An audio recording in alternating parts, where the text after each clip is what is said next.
Tama rin, no? Namin nakita nga post from one of the receiver sa Manila. Ang problema niya is I think kuan pa na karon, marag viral pa na karon. Makita pa na ninyo. Wala siya mahinog.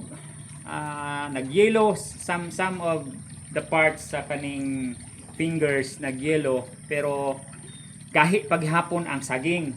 So ang ilahang kuan, ang ingon sa uban is naggamit og kadtong enlarge ang farmer, or pwede man guna duha, no, pre-harvest na siya magamit. When we say pre-harvest, dito pa sa farm they use it during the development of the fruit, and then ang uban pod is gamiton pod na nila nganhin na sa kuan sa kaning post-harvest, kanibang before siya ipack, no. Ang gamit man gud sa kanang enlarge is the brand, but the EI is gibberellic acid. So kuan niyo na, ma-search niyo na kung unsay gamit sa gibberellic acid. It will prolong the green life of the banana, and then it napotoy uban niyang explanation, basta mo toy gamit. But the thing is, kung pila ka ppm ang gigamit nila during application, kay diha gyud magkatalo, no, diha ang kuan baka na bang masubra. Wala man si problema unta, kay even ang company na namo before, we use that kung wala pa tong ethylene absorber. Pero pag abot sa ethylene absorber, mas barato man ang ethylene absorber kumpara sa katong gibberellic acid. So we stop using gibberellic acid.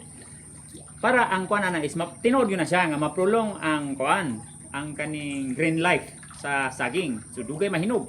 Pero kung masobra na dili mahinog. So mao na akong problema karon, kay unsa man to pagbaligya sa saging kung dili siya mahinog, no? So nawala tong kuan bitaw, kana bang natural sa saging pag-abot og pila ka adlaw, mga 7 to 10 days, basta kay gawapo lang imong dahon, mahinog na gyud na siya, labaw na kung mabuot. So katong ilaha kay bisag unsa nila pagbuot, or even they use kalburo or itril para magpahinog, igora ning lighten gamay og yellow, ano, na pagihapoy na bilin nga green. Some of the parts of fingers nga gipakita ni receiver ngadto is kuan green pagihapon. So di wala gid daw nila mabaligya, reject, giuli tanan sa iyaha. So luoy pod. Now ang ingon pod niya is katong nagpadala or gikuhaan nila nga grower, dili na pod nila palitan, kay siyempre ang katong kung dito niya na-apply sa farm niya, that's the problem. Kay even ang katong mga harvestable niya sa karon is dili gid siya mahinog, no, or gahi gid kay siya hinggon.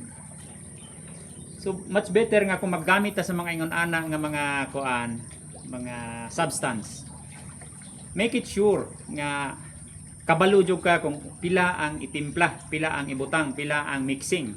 Kay once nga masubra na siya, naagad siya negative effect. So unta makuha, no, learn po na sa uban nga pwede adi na lang ta mo gamit adto. Pero kung mo gamit man lang galing mo, make it sure nga it is on the right dosage. So kato lang among ma-share maayong hapon pag-usab sa tanan.